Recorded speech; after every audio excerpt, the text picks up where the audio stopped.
NEET जो कि छात्रों का जो 22 लाख छात्रों का सपना टूटा है, परीक्षा रद्द हुई है और दोबारा परीक्षा होने की बात है। और इसको लेके एक बड़ा सवाल ये है कि देश में छात्रों के भविष्य के साथ इतना खिलवाड़ हो रहा है, आखिर क्यों? और हमारी प्रायोरिटी में, सिस्टम की प्रायोरिटी में, सरकारों की प्रायोरिटी में छात्रों का मुद्दा क्यों नहीं आ रहा है? वैसे टेलीविज़न चैनलों पर किसानों, नौजवानों, छात्रों से जुड़े मसले आप कम ही देखते हैं।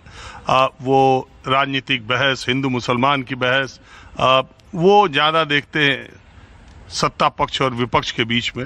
लेकिन मेरी कोशिश होती है कि समाज के हर वर्ग की, हर क्षेत्र की बात की जाए।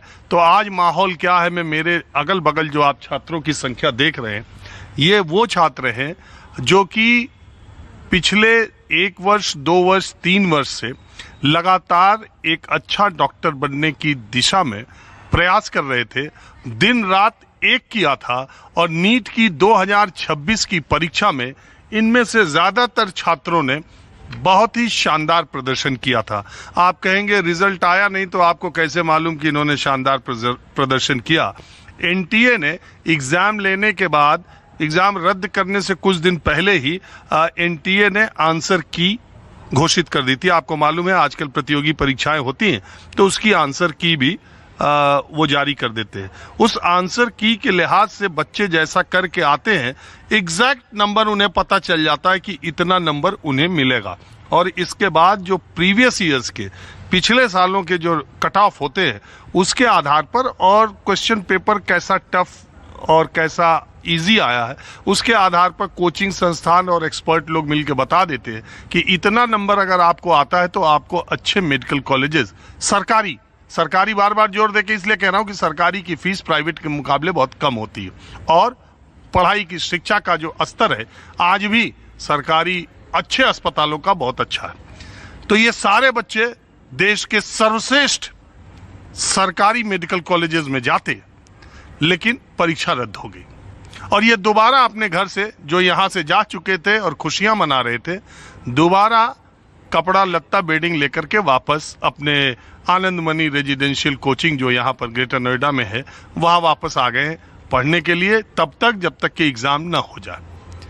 अब अगर रद्द ना हुआ होता तो इतने लड़कों के हाथ में वो पेपर जा चुका था कि पता नहीं नतीजों में ये अच्छा करके आए तो भी इनके साथ न्याय होता कि नहीं होता। और अगर रद्द ना हुआ होता तो ये स्थिति थी, और रद्द हो गया तो अब फिर इनके सामने दोहरी मार है। अब मैं, चूंकि ये सारे छात्र हैं और सबकी उम्र 20-21 साल से कम है, इसलिए इस पूरे कार्यक्रम में मैं किसी भी छात्र से कोई सवाल नहीं पूछूंगा। अगले ये सारे छात्रों को मैं माइक दूंगा, आप इनकी व्यथा कथा और इनका संघर्ष इनके खुद की जुबान से सुनिए।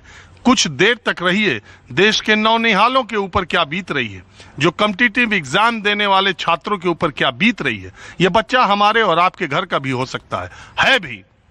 तो आप इन बच्चों को कुछ देर तक माहौल क्या है मैं सुनिए। मेरा अब से लेकर कार्यक्रम खत्म होने तक कोई सवाल नहीं होगा, सब बच्चे अपनी अपनी बात कहेंगे और मैं यहीं से शुरू करता हूं। आप लीजिए और आप बात करते एक दूसरे को देते जाइएगा।